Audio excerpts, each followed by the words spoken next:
All right, guys, bang, bang. I've got Michael here with me. Thank you so much for doing this, sir. Thank you for having me. Absolutely. Let's jump right into your background. What did you do before you started the company? So my background is mostly in alternative investments and specialty finance. But actually, when I first started out, I really thought I wanted to learn about the real estate market and be a developer. That was like the most exciting thing for me. And I remember talking to my dad about it when I was getting ready to start college. And I said, if I want to get into real estate, what should I do? He's like, well, you got to start at the bottom, clean toilets. And I'm like, okay, that's, can I do like one step above that? And so I started out doing 125 cold calls a day. I had this sick work ethic at a young age. A different time I'll tell you about my middle school and high school side hustles. But what were they? No, tell us right now. What were they? Oh, all right. So I'll give you the middle school side hustle was great.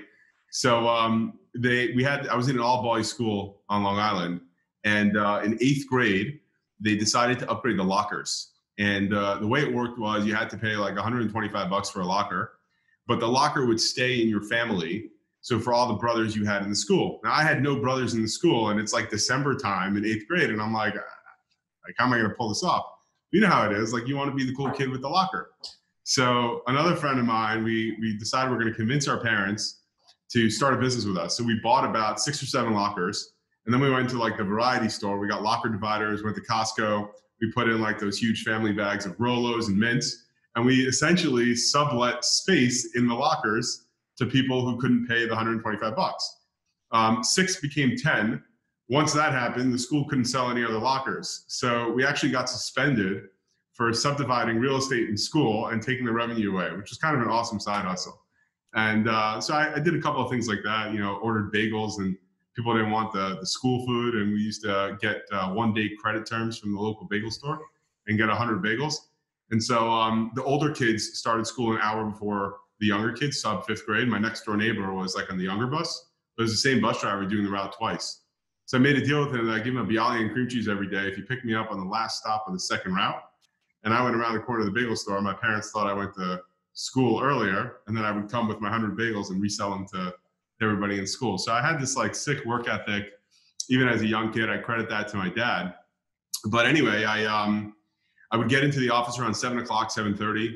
I would catch up on emails, bust out 125 calls a day, leave the office by 5:40, run 5 blocks away to school. That was 5:50 to 10:30 twice a week.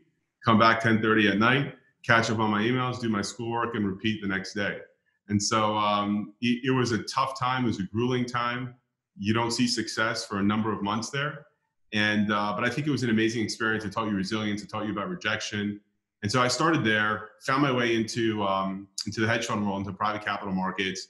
Originally was doing pretty simple stuff like receivable finance, purchase order funding. And what I realized early on is that, so a mentor once told me, riches are made in niches. And he's like, you got to identify something for yourself that's different than everybody else is doing. And what I learned pretty early on was that there's something called perceived risk versus actual risk. And so things that are at times more complicated, people will deem as higher risk.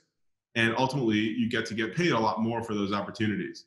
And my first foray into that world was in the legal finance world. So in 2009, there was really very limited players in that space. And what I realized was that like any other asset, contingency law firms that, let's say, sue pharmaceutical companies or antitrust cases or class actions had an asset that wasn't clearly defined. And so there's a level of risk around that ambiguity. But if you can get a big enough and a diversified enough portfolio, then it's a really interesting strategy that has no correlation to broader markets. And there really wasn't competitive. There were 4 people in the world that I knew doing it at that time. And so that was my first. I had some other fun. I did a lending strategy around the NBA lockout, if you remember that back in the day. And so we were lending players during the lockout against the guaranteed portions of their contract. And so for me, what I learned early on is if I could roll up my sleeves, work a little bit harder than the guy next to me, get a little bit luckier than the guy next to me, and try and do something different, that if you put the work in and you put the effort in, then that's really a path for success. And in 2013, I started my own fund with another partner, and we focused on legal finance and other esoteric opportunities. But what was happening was really interesting. As I got more successful, 2 things happened. So one is you have high net worth investors who would hear by word of mouth and other people that, hey, I heard you did a great deal. Or I heard my friend was in this deal. Can I come into the next one? I can give you 500, a million, 2 million, 250, whatever. And that flow of traffic was increasing significantly. But from an administrative perspective, it became really difficult to manage that. And at the same time, my business was growing. The size of the investments that I was looking to make was much larger. And so I needed to really get some serious capital without spending 50% of my time doing dinners and lunches and meetings, et cetera. And so the first foray into institutional world, I was able to secure with my partners a $108 million investment. It took us almost 9 months and we got retraded twice. And here you are, more successful than you've ever been before, with a track record, with everything else. You got the whole world knocking down your door on the retail side. And basically you just got screwed twice. And you don't have a choice because you have all these deals lined up to close this $108 million and you got to take it, et cetera. And so I went to a mentor of mine and I said, I don't understand, like, how does this, and he pats me on the back. He was about 80 at the time. And he goes, welcome to the big boys. You're going to spend 40, 50% of your time raising capital. And to me, that was super frustrating because that's not the part of the role that I ever enjoyed. What I enjoyed was identifying the strategies, the asset classes, finding alpha, working through, helping people grow businesses. Like, that's where I personally got a lot of excitement and a lot of sort of stimulation. And that's where my energy was really focused. It wasn't focused on the raising capital. On the other side of the equation, you have all these people that don't have access to these investments that were literally, without a tremendous amount of work, ready to say, hey, let me in, let me in. And as I would talk to my friends at the time who were coming out of law school and dental and this and that and the other, and I'd say, hey guys, so you're starting to make real money, where are you investing? And it was all like 3%, 4%, 5%, not interesting stuff, not stuff that's going to help them get ahead. There's no sort of foreseeable future to financial independence. And I would say, well, I'm caught in my bubble at the time. Like, why aren't you investing in the types of stuff that I do with other players, et cetera? And they're like, well, we can't access them. Like, nobody wants to take 20, 50, 100,000. And so for me, I realized that the system was very much broken in how investors can access product and how managers can distribute product. And so where the price is ultimately paid is in lower yield to investors and in lower performance fees for managers, because there's this huge fee compression in the model. And so for me, it was a general frustration. And that's sort of a bit about my background and what I was doing and how I embarked on knowing that there's got to be a better way to embark on this journey. What's the worst story you have on the fundraising trail? I feel like every manager has that one story that they're just like, you'll never believe what happened. What's yours? I would actually say my worst story, most traumatic story, was when I was still in the real estate space, which is really the impetus for why I left. So I was working on a 13 property portfolio refinance. I even remember the guy's name, based out of Collierville, Tennessee. Okay. Don't say his name, but go ahead. I'll say his name, but to tell you this, a Jewish kid from New York showing up in Collierville, Tennessee, like, that's an experience in and of itself. All right. And so I'm spending a tremendous amount of time. We're with one of the major investment banks who have a term sheet out, committed capital. We're supposed to be closing in a couple of weeks. We're going through the diligence. We get 5 days away from closing. Everything is done. Commitment letter is out. Deposit is in. I got a very simple email. Real estate lending is shut down indefinitely. 2008. I write back WTF with a bunch of exclamation points and question marks. He writes back, same. Try getting him on the phone for a day, nothing. Finally calls me back. He goes, it is what it is. We don't know where the world is going. We're not lending. And so imagine spending 6 months on a 13 property portfolio refi with an 80-something-year-old guy, and you're already counting your commission, right? I'm young at that time. That's a point in commission. It's a big deal. And gone, poof, 5 days before closing. So I'd say that was probably my biggest, most traumatic moment, which also was part of the reason I left, because it made me realize I had no control over my destiny. On the one hand, I had to call and identify and get referred and sort of find clients. And on the other hand, I didn't even control whether or not I could do a deal. And so the reason to go into the fund world was, hey, at least there's a pot of capital, or at least there's access to capital, that if you can find the right opportunity and you do the hard work and you get to the finish line, you have control over your destiny. And so that was my most traumatic experience or letdown, I would say, in fundraising. And it stuck with me ever since. And how I think about capital formation, how I think about maintaining diversity of capital, it's always been sort of running through my blood. Absolutely. And talk a little bit about YieldStreet in terms of what exactly was the original impetus for starting the business, and kind of how did you think about what you guys were going to actually go build from a product standpoint? Yeah, so a lot of it has to do with what we just spoke about, sort of recognizing how inefficient the market was, both for asset managers and for retail looking to access capital. There's another really sort of emotional or interesting story that very much drives a lot of the decision making that I've had over my career, which sort of lingered for a long time. I didn't exactly know how to deal with it or how to fix it. And so I think back to December time, 2008.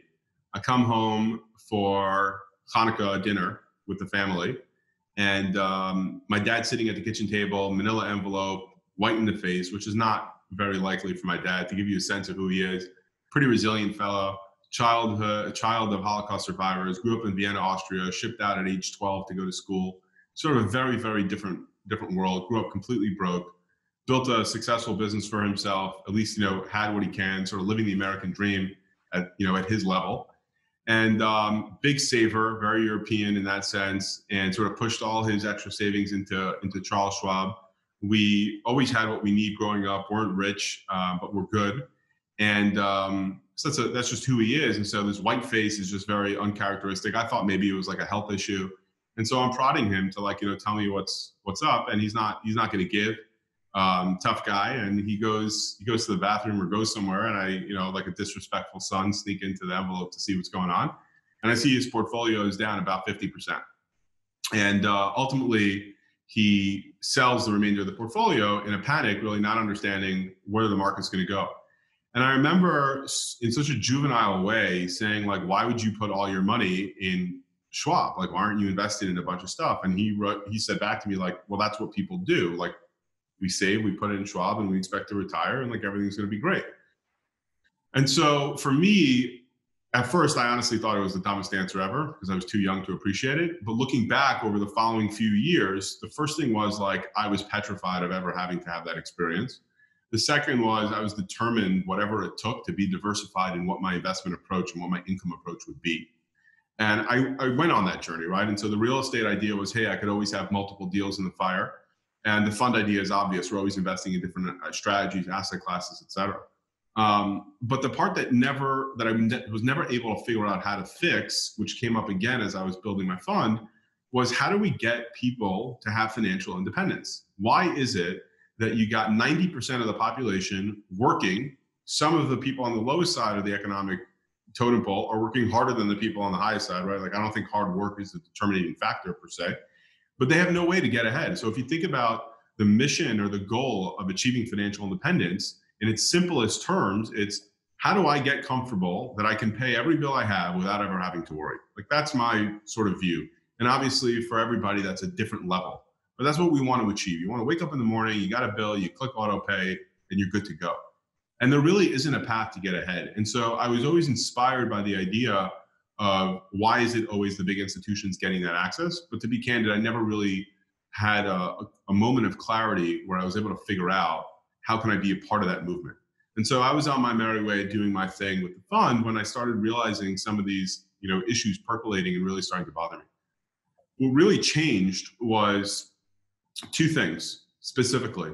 So one is the Jobs Act. So when the Jobs Act allowed general solicitation, it actually changed the landscape of how you could market to people and how you could get people to invest in your vehicle. The second thing, which was equally important, was the maturation of technology. So if you had the Jobs Act and you had no way to identify, find people, market to people, create a seamless investment process, it wouldn't do much for you. It just meant that you could host a party at your local golf club and get people to show up and give them free bagels and lox and see if they want to invest. But with technology running at a pace of growth and efficiency as it was, and I think there was a huge change between 2008 and 2015 and sort of what your capabilities were and how you distribute and consume information as consumers and how you sort of link to bank accounts and just make the overall process seamless. And what was really sort of the light bulb went off is if you remember in 2013, 14, when Lending Club and Prosper really started to take off. So the notion of being able to originate investments credit and distribute it in mass seamlessly was a big aha moment where it was wait, you can leverage technology, marketing, and this new regulatory environment to leverage the masses to create financial equality. I think we could actually do it now. One huge problem, I had the investment side and I had the strategic, foresight. I did not have the technology, the marketing, and the operation skill set. And so I'm all sort of hot and bothered by this idea, by this mission. And I get introduced to Milind, my co-founder. And Milind, which was super interesting for me, he came from the exact opposite side. So Milind grew up in India, he and his wife. He came over here to Boston for college. And that's really when he came to America. And Milind is an engineer by trade. And he was always incredibly passionate about how do we leverage technology to solve for sort of the white space, like big, big problems. And for him, he was, part of the early 2000s glory, and God knows what his paper net worth was at the time, and he saw it all vanish. And he also appreciated again in 2008 that he was putting his 401k in all his savings, and he saw this huge decline. Now, fortunately for Milind, he didn't pull out because he was still a high earner. He was still, in a good business, growing his career, young, et cetera. And so he saw the capability of being able to be part of that convexity. But when he sold Yodel to Web.com for just under $350, he had another major financial event. And he was like, okay, how am I going to set my family up properly? And he's going around looking for investment opportunities. And he hits the same wall that all the other people we mentioned did, right? High minimums, long lockups, not really being welcomed or able to participate in this world of passive income specialty finance. And so he became super passionate about creating financial equality and a path to financial independence, leveraging technology. And so when we meet, it's like, love at first sight. It's a super synergistic skill sets, expertise, passion. Like think about the greatest companies, right? It's about building and solving for problems that you have yourself, for your loved ones, and for your friends. And so that's how we got on this journey to YieldStreet. Our mission right now is by 2025, we want to have 5 million customers. We want to distribute $20 billion of investments and help people generate $3 billion of income that they otherwise would not have access to outside of the public markets. And that's a bit about our founding story. And talk a little bit about kind of this focus on alternative assets. How do you see that in investors' portfolios today? How has that changed over the last couple of months as we've kind of seen this chaos in the legacy financial system, the Fed stepping in and lowering rates and printing money and kind of all the nonsense that's been going on? How do you kind of just see the alternative investment bucket either growing, shrinking, staying the same in people's portfolios? A very loaded question. Intentionally. Yes. Okay. So, high level. Retail is always lagging the institutional world, right? The institutional world, and that's fairly simple and it makes sense. The institutional world is filled with people who are highly compensated to identify better investment strategies. Okay, so, you and I sitting at home or even talking to people who are being sophisticated, we don't have the horsepower that, a BlackRock or someone else has.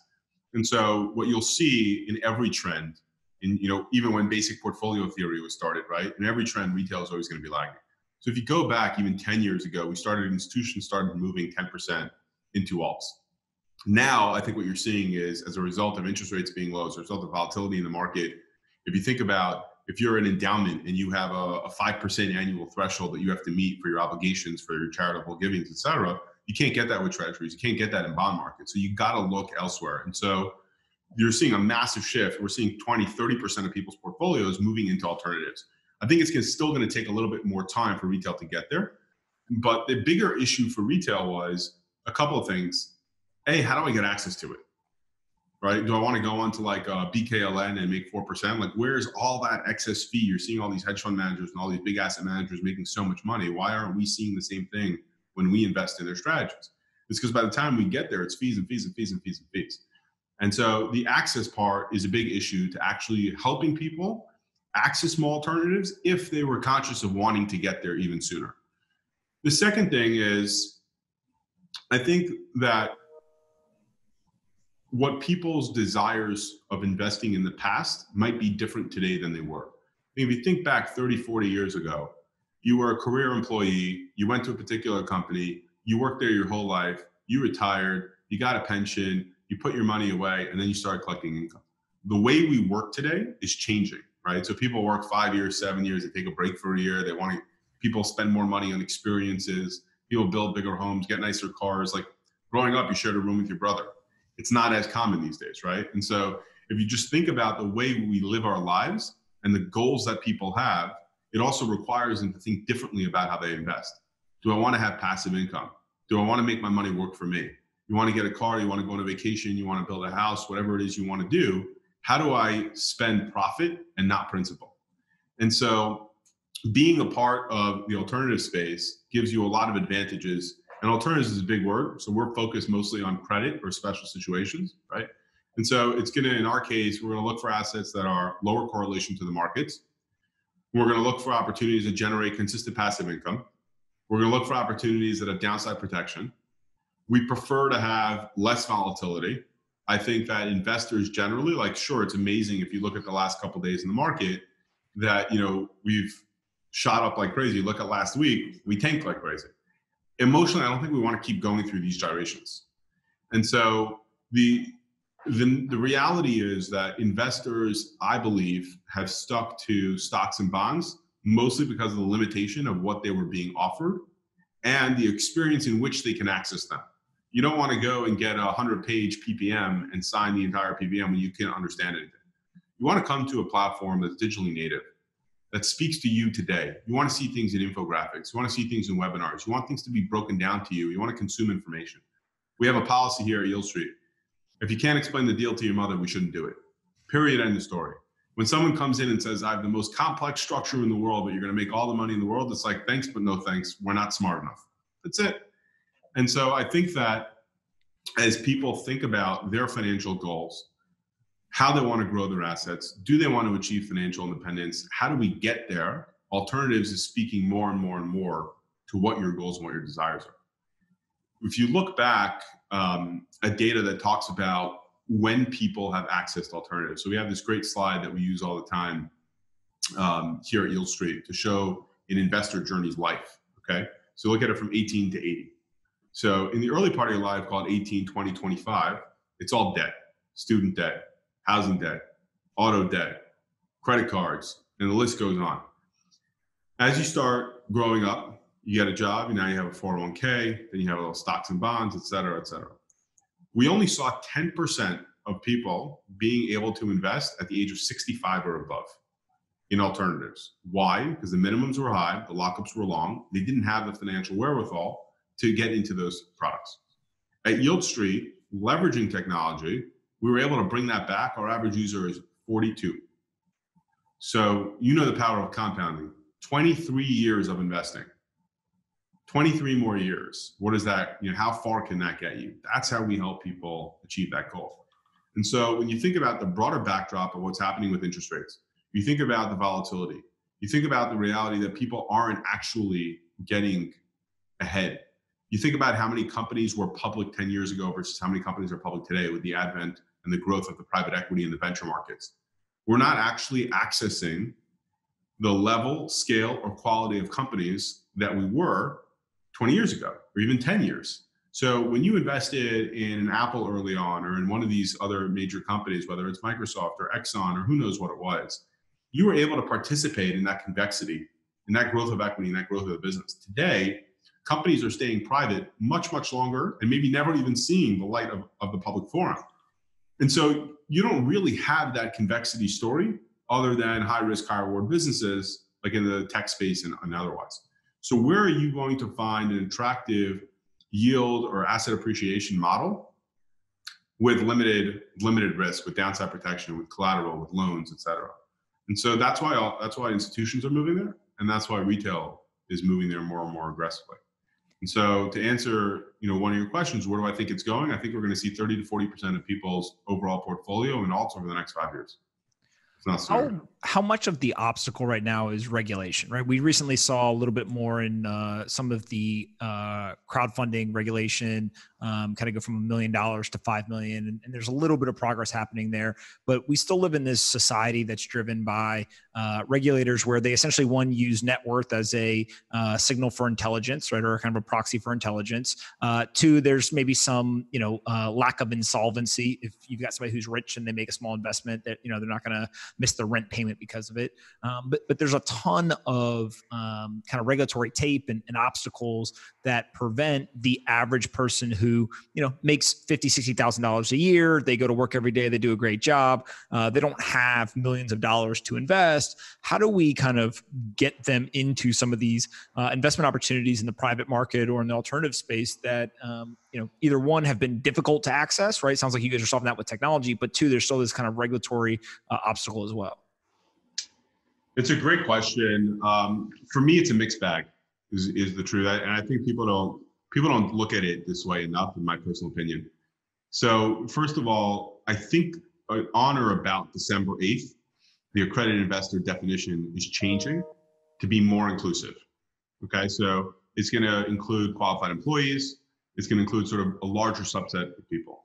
Is it where it should be, in my opinion? No. Is it a step in the right direction? Absolutely. I think that the challenge for the regulators is you got to look at it this way. From their perspective, right? Let's start from their perspective, and then I'll share my perspective. From their perspective, their job is to protect the U.S. consumer to the best of their ability. What they see is a world of private investments that has limited transparency in some respects. And at the end of the day, sure, could they make it available to everyone? Yeah. Are people going to get hurt in that process by unscrupulous businesses? Yes. Who's the first person they're going to blame? The regulators. And so if you think about the risk reward for the regulatory bodies, it's really not in their favor at all. I don't think that's an excuse though, right? I think that we all have sort of risk in our roles, and I think their job is to find the right balance to protect the American consumer, but to give them an opportunity to get ahead, and to grow, and to see economic freedom.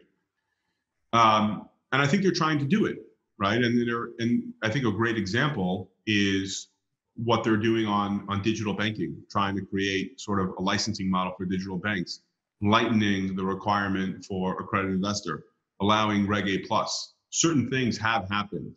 Even the general solicitation concept is a huge, huge move. I mean, I could never call you out of the blue and say, hey, Anthony, you want to invest in this product? And so we are moving in the right direction. This current administration has been very pro the relaxing of some of these regulations. Some of the bigger challenges, just practical challenges, I would say are a few things. One is they're always on the back nine, meaning we as entrepreneurs, as business owners, as fund managers, as people engulfed in the financial sectors are the ones creating and manufacturing new products and new structures all the time. They need to catch up with us, and they want to see what goes wrong and what goes right during that process. And I think the world we live in today moves so much quicker than it did in the past. It's just difficult for them to be able to sort of run checks and balances to a certain extent.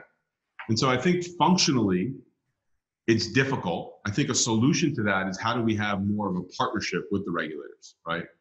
Part of the problem is that the people who have an outnumbered seat at the table are the incumbents. The incumbents aren't particularly interested in helping the small guy. It doesn't serve their business model well. Technology is a disruptor. So for YieldStreet, you want to put in 5,000, great. You want to put in 5 million, fantastic. Doesn't change anything. It's the same clicks of the buttons. And so we have investors all across sort of the total investment size, from literally as small as 5,000 to as high as tens of millions. And so I think that's a challenge for them. And I think a solution, again, is how do we figure out and create a better partnership, a think tank model. Hey, this is what we're building. This is why we're building it. Let's work together. The second thing is that as much as we want to sort of deregulate, it's not the easiest process. It's not like, oh yeah, this makes sense. These guys are really trying to help other people. We should let that happen. Like, okay, we're just going to cut the 1940 Act and just, that's fine. Or the 1933, that seems like a little outdated. Let's cut it up. And so the process and the bureaucracy that exists to move some of these things along, unfortunately, is very real, and it takes some time. I think we're going in the right direction. I think that's the most important thing. I can tell you from our personal experience. So YieldStreet is a regulated entity. We go through ordinary examinations as any other registered investment advisor would. And I will tell you that the level of engagement, especially on our first exam a couple of years ago, was much, much higher than I thought it would be. And I think that obviously they were doing their job and doing the proper sort of examination and going through and learning. But I think there was a tremendous amount of education that was happening on their part and saying like, hey, if you think back in 2016 when we started this, nobody was doing this. And like the notion that you could distribute $10 million in hours or minutes is a crazy thought, and it was never been done before. And so making sure that the right checks are in place. Do you really do KYC? How do you think about accredited investor verification? Is your technology supporting these things? And just going through all that, there's going to naturally be an education cycle. But again, I think in summary, we are headed in the right direction. We have seen improvements continuously over the years. Can we do better? Sure, but everyone can do better. Business owners, regulators, government. So that's not something to knock on. I think what we really have to think about broadly from a macro perspective is where are we giving people access and where are we not? And is the logic supportive? So should people have more capability to invest in pink sheets and biotechs or secured private credit? I would argue that secured private credit is 1,000 times safer than pink sheets. And so I think we have to be a little bit more logical about how we think about why we want to give access to different cohorts of investors, but also how do we protect them? I do think that if you're looking squarely at the logic behind the SEC, it's not to suggest that wealthier people are smarter. It's to suggest that wealthier people have potentially more bandwidth for error. The margin of error is less impactful. So if somebody is sort of at the cutting edge of a $40,000 annual job and they scrape $10,000 together and they invest in a deal and the deal goes sideways, that's going to be a really bad event for that person. If somebody has $100,000 or $200,000 investable cash and a $10,000 deal goes sideways, that's a bad event, but it's much less impactful. And so from that perspective alone, they're trying to protect people. I do think people have the right to say, hey, I should be the deciding factor of what my risk barometer is. And I think that is the challenge that they're dealing with and thinking about how to open regulation up. Do we have hurdles in what we can offer to people because of regulation? Sure. How do we deal with it? We have to find structures that are old, but together with our technology, we can come up with a solution. So to be specific, we launched a 40 Act fund in March of this year, which is available to non-accredited investors as well. Does give them access to a portfolio of investments that are inherently diversified by multiple positions, and is an investment minimum of $5,000. So you can do it. It took us 18 months. It cost a fortune, which I'm never going to publicly say. It was a grueling process. And I think that, I think that's a bigger issue. Like the moats to entering and to creating these things are just super, super high. If you're not super well funded and have an amazing team and have access to some of the best legal staff, et cetera, you can't get that off the ground. And I think that's stifling innovation question, which is a different story.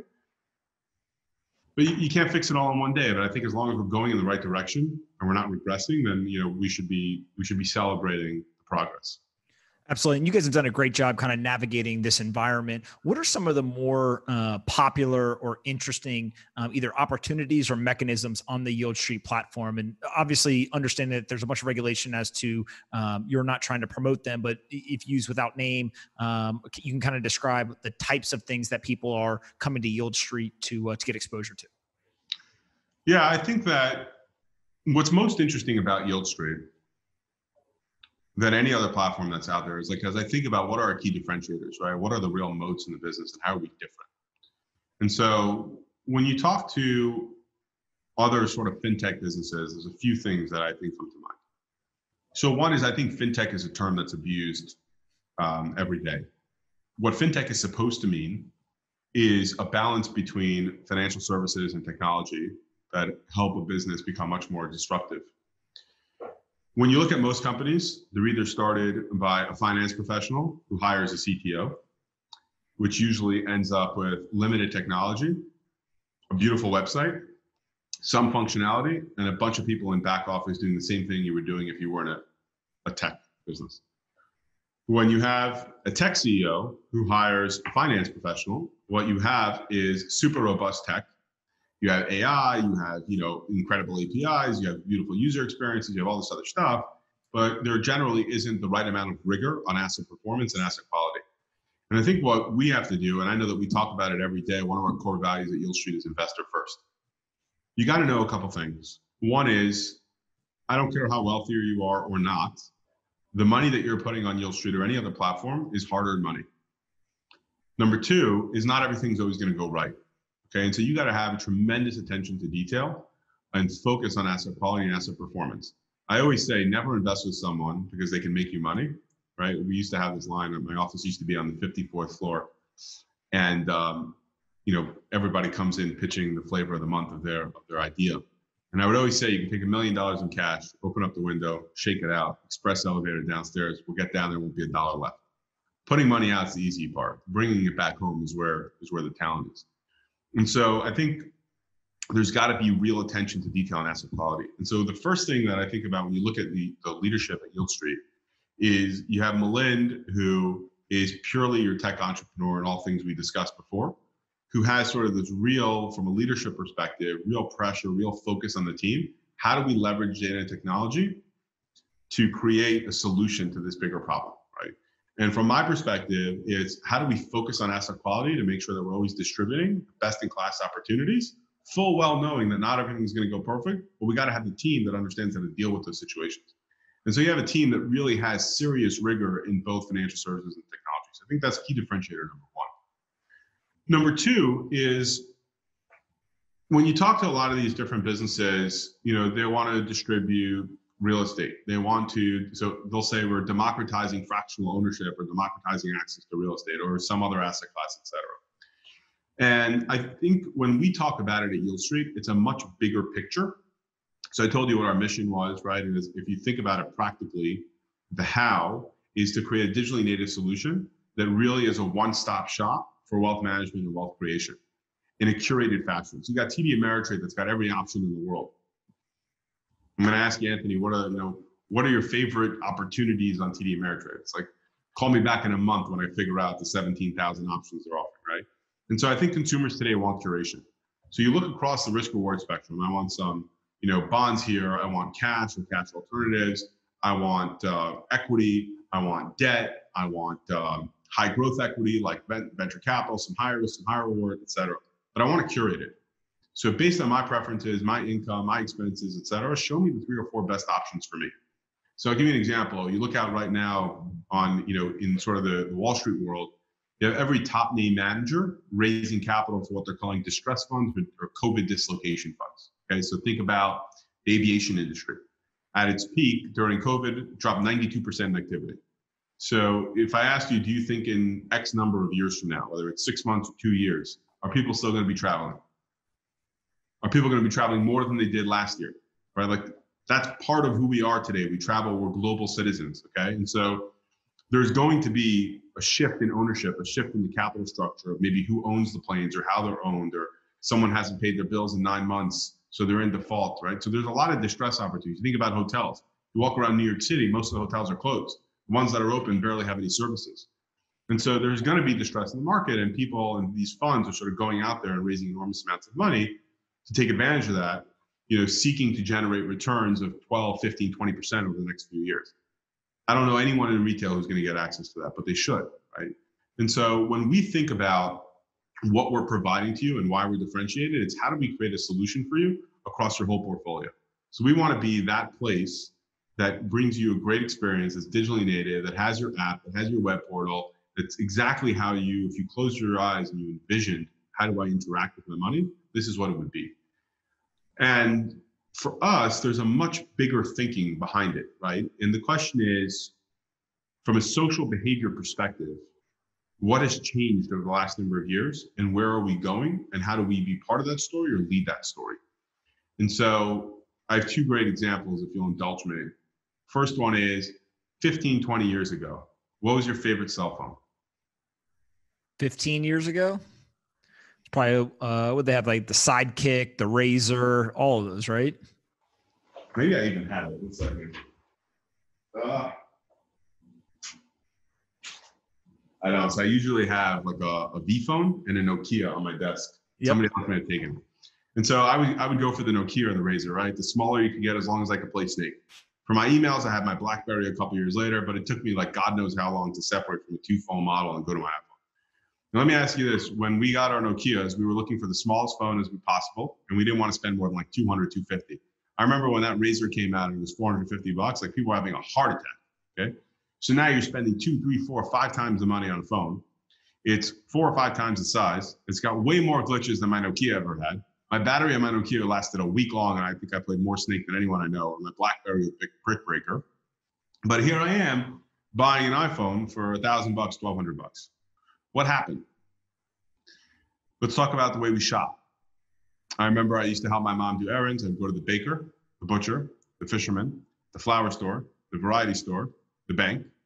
Now I walk into Whole Foods, or you walk into your local equivalents, your one-stop shop for all. So we're fundamentally changed the way we behave and interact with different things in our life. I think if you break down the behavior, we were task-based seekers. So we were looking for maximum efficiency at a task level. I want the best phone, I want the best messaging, I want the best fish, etc. To being utility seekers. I want to do the most I can with the least effort. Is everything going to be as good as if it was if I was singular focused? No. Am I okay with it? Yeah. Is technology going to get better over time? Is the store going to have better quality over time? Yeah. But I'm coming here for now. Now, let's think about your financial life. How many bank accounts do you have? How many credit cards do you have? How many different investments do you have? How many 401ks if you're in your 40s? And so everything else in our life is getting more efficient, focused more on utility. But the part that's like arguably most important, maybe healthcare is similar, right? And same issues there. The part that's most important that we interact with every day, how we spend money, how we make money every single day. You don't move without getting a coffee, without doing this, without doing that, is completely fragmented. That makes no sense to us at YieldStreet. And the question is, how do we solve that issue? How do we create one digitally native platform where you can have an enjoyable experience, but specifically that's designed for you and delivers to you the curated solutions of what you're looking for? And over time, what you'll see at YieldStreet over the next number of years is how do we continue to introduce more and more investment product and other products, whether it's advice or tax, et cetera, to really create this ecosystem around Anthony's financial world that he feels comfortable in this one spot. And nobody else is thinking about it like that. Not a single platform. And when you think through that, there's kind of two parallel trends here, right? One is kind of this like land and expand strategy with a user or a consumer. So if I can get you to start buying secured credit, now all of a sudden I can offer you parallel products. I can offer you advice around those products. I can kind of wrap services around it. I can really create that ecosystem you just described. But at the same time, there's also this like financialization of everything, right? If you look at a company that like maybe a pipe who is literally going out and creating a financial product out of SaaS revenue contracts, or you kind of go through all these different assets that are now becoming investable in some form or fashion. You even see this in like sports cards and kind of all this crazy stuff that's going on. It feels like that is a second tailwind that is happening in finance. Is that something where you guys will also start to get into the more kind of esoteric alternatives as well? And you think that's interesting? Or is it something where you want to stay kind of down the fairway from a investable asset standpoint and then just kind of build out that ecosystem around those kind of more straightforward investment opportunities? I think a couple interesting points to pick up from there. So one is, I think in part because of where rates are, and people seeking yield and seeking higher returns, people are trying to get more creative. That's number one. Number two, I think that people are using passion in different ways to direct their investments. I think that's much more sort of a younger generation, millennial practice than maybe our parents. So whether it's a focus on ESG or a focus on collectibles, it's, hey, I want to make my money doing something that aligns with who I am, right? Or what I'm interested in. I think the other side is, like, for example, you touched on collectibles. The whole collectible industry has blown up in an amazing way. Part of it is because digitalization, part of it is because globalization, part of it's because there's far more millionaires today than there ever were before, right? So entrepreneurs, businesses, all that. So people spend money in different places. You think about like the watch industry is insane. You think, and like that's like a real, commoditized asset at this point, liquid market. You think about art. I think the other side is people recognizing that an asset should be considered an asset, irrespective of what the underlying asset is. Like I'll give you something that's like less known. For example, was it almost 30 years ago at this point, maybe 20 some odd years ago? If you remember, the tobacco companies had the largest settlement in history when they settled those big tobacco cases. A lot of the payments were structured to the law firms in trust over a 20 or 30 year period. I don't remember exactly what it was. So imagine you're a lawyer, you worked on a case, you get this big fee, now you got to get paid over the next 20 years. So what people did was they went out and sold the payment stream, either in the securitization market or through private investors. So we had one on the platform a couple of years back. And so here you had a payment instrument guaranteed by Philip Morris, let's say, who his public debt was trading at nothing, but you were able to get, a 9% or an 8% yield on the payment stream. And so I think what people are looking at today is saying, if I own a piece of art and the art market has a significant amount of data now, and the particular artist, you can have a good understanding, call it real blue chip. So like a dead artist, 100 years ago, 5 million plus art. And so there is a way to create a thesis around where that art should trade over a period of time. And where rates are today and where people are looking for better stores of value and better tax strategies, there is a theory of why it would make sense to go there. So I think like that's part of the reason why you're seeing some of that. I obviously disagree with a lot of the stuff that people are creating sort of investable assets, just, jumping on the bandwagon, sort of, high tide floats all, rises all boats kind of thing. For YieldStreet specifically, our goal was never to be like the innovator of investment strategies. Like I leave that to the best hedge funds in the world and the best asset managers in the world. Our entire idea was how do we leverage technology to create what I call distribution infrastructure. So we got hundreds of thousands of people. We have this amazing user experience in this technology where we can distribute we could distribute product that could be interesting to a bunch of people. On the other side, you can use that same technology on the consumer side as how do I create for myself the best wealth management solution? In my personal opinion, it's not by trying to reinvent the wheel and say, hey, I think ring lights are going to be like the craziest thing because everyone's home now in COVID and they want to look better on an interview. So I'm going to invest in the ring light manufacturer. I think that for me, it's too much risk. I think if you look around the investment world, there's trillions of dollars of investable product with track records, with proven managers, et cetera. Within that universe, you can access the entire risk profile. You want to look for something that goes like that? Let's go find a good early or late stage VC and participate in their fund. You want to find something that's super tax efficient and you live in New York? Let's find the best New York bonds and curate them to you. And so I don't foresee in the near future like YieldStreet selling Bitcoin investments or some other much more speculative opportunity sets. When you think about kind of where you guys are going, let's say 20 years from now, 10 years from now, what's the kind of one or two sentence, here's what the goal is, here's what the mission is, and where you want to be? I think in 10 years from now, honestly, I want to get there sooner, but let's say in 10 years from now, I want YieldStreet to be the household name globally for digital wealth management across the board. It's a pretty good goal to have. I think it's really doable. Like I think, who is that name today? Doesn't exist. Mm-hmm. And I think the incumbents, it's too difficult for them to build what we're building, right? We're starting on, 2015 to 2017 technology and iterating, daily on it. They're 20, 30 years behind massive infrastructures. It just can't be done. Yeah. So I think, honestly, I think we have a real shot at it. I think we have a massive head start. There is like, if I asked you like, hey, who would you think is like our number one direct competitor? There isn't a clear answer. And I think when you really think about YieldStreet, it's a category creator. And as long as we continue to scale and to grow and to build thoughtfully in a measured way, and by being investor first and delivering what people really need to help fuel their financial ambitions, then I think that's going to be us in 10 years. I love that answer.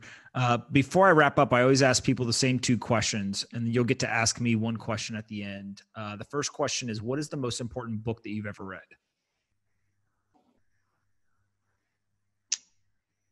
This is a tough one. It is a really tough one. You can answer with two or three if you can't decide between the absolute best. My biggest problem with books is that I think most of them should be shorter. And I think there are a few key takeaways in different books. And I don't know that there's a particular book that I think is like the all-time best book ever read, because I read across many different genres. For me, I'll tell you some of the more recent ones. Okay. So the book called The Four that I found really interesting. It essentially analyzes Facebook, Amazon, Apple, and maybe Uber, I believe. Is it? Anyway, it looks deeply into the companies to understand what is really so special about those businesses that allowed them to enjoy the success that they had. And it gives you a very different perspective in understanding some of that strategy. But what it also focuses on in the book is how do you, as a student, which I thought was really interesting, how do you as a student think about these concepts in the book? And I'll mention one in a second, and help that thinking apply sort of where you want to go next, and try to identify the whole notion of the book is who's going to be the fifth horseman, right? So let's look at all the components that make these companies so special and go from there. So like one interesting example to me that sort of, blew my mind for a moment was when you think about Apple. So is Apple a technology company or a consumer brand? And so the author asks, when Apple unveiled the Apple Watch, they did an 18-page spread in a particular magazine. What would be like the first magazine that came to mind for you? Well, because you're asking now, I think it's like Vogue, but if you hadn't told me that, it would have been some kind of technology magazine. Maybe like, Tech Crunch or whatever. Yeah, it was an 18-page spread in Vogue with an $18,000 Hermes band, right? And so they go into the psychology behind the glass storefront. So the whole glass storefront is really about you walking outside, seeing the person inside and aspiring to be able to buy that $1,000 phone. And the person inside being able to feel like, hey, look at me, I'm buying this phone. And so it's a completely different way of thinking about how to build that brand, how they thought about that company. And the notion of leveraging technology is to bring costs down. So here you have the most expensive device when it's supposed to be a tech company first, right? And so there's interesting things there. I thought that was a really interesting book. Another book for me is it's called The Road to. You're really getting me here. I'm just impressed with myself that I knew the name of a magazine outside of the tech world. Yeah, I mean, I felt like all your subscribers know that you're a go-to Vogue guy, but that's okay. The other question I ask everyone, which is The Road to Character. What is that? Incredible book. So The Road to Character goes through, people throughout history, great people throughout history, and really focuses on how they got to greatness, how they achieved what they achieved. And the common theme across the board is, number one, having real major setbacks, whether like real travesty or real challenges, and having this incredible burning sort of desire for their mission, their vision, their purpose, and resilience. And as you sort of go through the book time and time again, it sort of it forces you to recognize, which I think a lot of people internally know, but we don't talk about it as much, about how that road to character and maintaining a moral high ground and being able to see these visions through is always met with enormous amounts of obstacles, and it's about getting past them, right? And so for me, we're always going to have ups and downs. And, what you see in the outside world from a company like YieldStreet or others is you see, 14th fastest growing company by Inc., then 46th the next year, which is like crazy. Your top 50 growing companies in America in 2 years in a row. Or you see top of the stack at Financial Times, or Crane's 40 under 40. You see all these great accolades. What you don't see is every setback, all the shit that you have to go through, pardon me, but all the things that don't work out well, right? And so being in a startup and being successful means you have to have this incredible amount of luck. You got to have this amazing team. Everything's got to go right. You got to find the product market fit, and you're still going to have a ton of things to deal with. I think that was really important. And then for me, maybe the all-time sort of best recurring read is not actually a book, or by now it is a book, but it's the compilation of Warren Buffett's essays. And the reason isn't because I think you could glean the best investment advice. I think it's because who the man is, and when you bring it all together, whether it's humility, desire to have a better world, whether it's bringing calm to a chaotic investment world, and you start to take all those lessons and you put them together and you see them consistently evolve over all the years.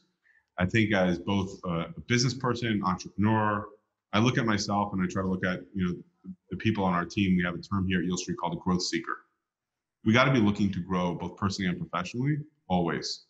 And so I think that if you look at his journey, he represents that in a big way. Personally, I think if you look at most billionaires in the world, there's always some serious skeletons in the closet of how they got there, and you could just pull out Forbes 400 and look right on that list, and you'll say, okay, he stole that, he did that, he did that. You don't really find that with him, and I think the one thing that can really stick home to everyone is the notion that behave today as if tomorrow morning everything you did today was on the front page of Wall Street Journal. And I think what's interesting about that message is it's not telling you to be a saint. It's not telling you to be perfect. But it's telling you that however you're going to live and whatever you're going to behave, whether it's personally or professionally, be okay with it being on the front page. Maybe you'll be a little bit embarrassed. Okay, no one's perfect. But don't behave in a certain way that would be sort of below the line for you. And so I think there's a lot of lessons that come from him, but I can go on. Those are great suggestions. The second question is more fun. Aliens, are you a believer or non-believer? How do you define aliens? Do I believe in life outside of Earth? However you want to define it. Everyone defines it differently. So I would define that question as, do you believe there is some form of life, whatever that means, outside of planet Earth? And I would say absolutely. Why? Because I believe that things have a purpose. And so we are, nothing relative to the broader galaxy, sort of the universe as a whole. Human beings like to think of life in terms of Earth, and Earth is nothing comparatively to the bigger universe. And so the simple question is, if not for life or for some purpose, what is it? And so I don't know the answer, so let's not go there, but I do believe there's something.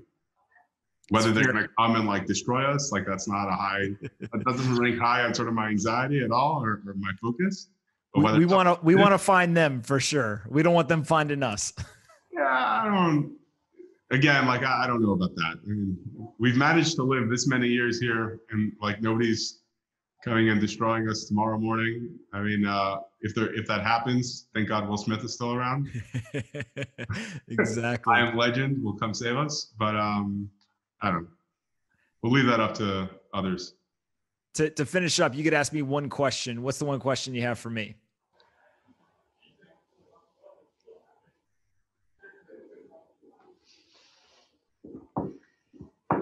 How's your military background helped you in your career in building what you built here? And can you leverage that to help others who have similar military background be as successful as you've been? And how do the rest of us do more of that? Yeah, I think there's probably two things. And, one of them is a pretty dark view of the world of just we're all going to die. Right. So when you kind of are immersed for a prolonged period of time in, combat scenario where there's kind of always injuries and death, and that's always kind of part of the conversation and just around you for, even if it was just a couple of weeks, if not, a year plus, I think that you just generally get this understanding of hey, we are all going to die. And so live life to the fullest while you're here. When I was younger, I came back from Iraq when I was, I think 21 years old. And as a 21-year-old, live life to the fullest means you go buy a motorcycle and you fly down the highway at 110 miles an hour and and you feel invincible, right? As you get older, you realize maybe that's not the way to embody some of that. But I definitely think that's one piece of it. And the second is just, people always talk about like the leadership training of the military, of the Army specifically. I was fortunate enough to go through a bunch of their various schools, but I always tell folks that like the best leadership lessons were not learned at one of the leadership schools. That was more of just a formalization. Yeah, it was just a formalization of what they wanted you to know, right? It was out of a book. It was in a training scenario, whatever. Like saying an MBA graduate can go run a Fortune 500 company day two. Not happening. Yeah. Of course. And so I think that it's, when you actually kind of go through things in the tough situations and stuff like that, that's really where a lot of that kind of gets forged. And, it's cliche at this point because so many of these kind of great warriors that we have come back and leverage social media to kind of build large audiences and stuff. But, if you listen to like a Jocko Willink or David Goggins or a Tim Kennedy or any of these guys, like they all pretty much have the same message, right? Which is like personal responsibility and like go do hard shit so that everything in life becomes easier. Like that's not really that groundbreaking of advice. It's just that they say it over and over and over again and they embody it and kind of do all these things. But the reason why so many people flock to those messages is like, because it's true. Right. If every single day you're doing just things that suck and are hard and difficult and all stuff, all of a sudden the problems you thought you had become much easier. Right. And so it's just kind of how do you constantly condition yourself to have a little bit more of that mental fortitude and stuff like that. And it helps in every part of life. And I think that's a big lesson that people eventually learn at some point in their life. But I think taking the trauma out of what you just said. So let's take the death out of it for a minute. Mm-hmm. The ability to recognize that A, we don't control our outcome every day, and that B, everyone's going to die at some point. So another way of saying it is like forced introspection. There's something very peaceful about that. That's it. It puts things into incredible perspective, and sort of your desire to have more clarity, more authentic living, more authentic experiences, more authentic relationships is just that much more enjoyable. And I think in a different way, just to pivot to like COVID in some ways had that experience in a lot of people, right? It's like we all had this rat race. I mean, speaking for myself, super rat race, right? Building this business, 21 hours a day working. I sleep with my phone in my ear, right? I sleep in the office, sleep in the city, all this stuff. I'm on planes more than I want to attest to being. The upside is I never worked a day. I love it. And I feel incredibly rewarded to sort of be building what we're building, like getting random LinkedIn or DMs from people like, hey, oh my God, I'm putting my kid through college because I'm an investment at YieldStreet. Never met you, never will meet you. Or being on a plane coming back from Austria and wearing this YieldStreet vest and someone comes over to me and says like, how did you get that vest? And I was like, oh, whatever. I didn't want to say because you never know which way it's going to go. And they're like, it's the best company ever. I'm like, oh, actually, right? And so you get caught up in it. And I got 3 kids at home. And in the first 10 weeks, I ran the math. Cumulatively, over the last 11 years married, I haven't spent this much time with them as I had in the first 10 weeks, right? And I think that when you're starting to get these emails and these texts and these WhatsApp groups with all these people that you know or that are second, third relationship passing away, and you see all the horror stories of sort of loss of life and sickness, there was sort of for those who connected with themselves and sort of, took a moment in time, it's like, okay, we got to rethink some of this stuff, right? Like what's important in life? Where are the relationships? You didn't see your friends for an extended period of time, or the people you thought were your friends. And then you slowly started seeing people that you were particularly close with, family and friends, and sort of you spend more time with those people. So more intentional relationships, right? More intentional meaning in life, spending more time every day thinking about how to crystallize what's important to you. And so I think that the trauma is something I can't speak to. I just don't, thankfully don't have that experience. We don't know about that. But I think the upside is, if harnessed well, is a beautiful gift to have, to sort of be able to see things much more clearly, much more real, and very early in life before it's too late, right? That is the way I view it, at least. Yeah. Where can we send people to find you on the internet or find out more information about the company?